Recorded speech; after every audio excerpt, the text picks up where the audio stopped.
Good morning. Ganda na dito. Bilis tumubo ng mga bulaklak. Dito kasi talaga ako madalas pagka magbabike. Ganda pa rin dito. Kahit paulit-ulit ko nang nakikita, wala namang problema.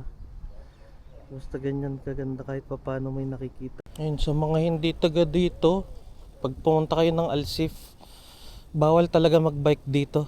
Kaya ayan, tinutulak ko yung bike ngayon. Ayun, tuloy na tayo.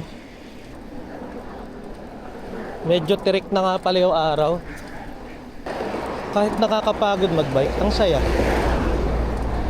So ito yung spot na sinasabi ko. Kasi ang sarap dito magbike kahit na paikot-ikot ka lang. Ayun, nakaka 10 kilometers na pala tayo. Pwede na nga talagang umuwi. So yun lang naman. Tapos na tayo mag-ride. Salamat.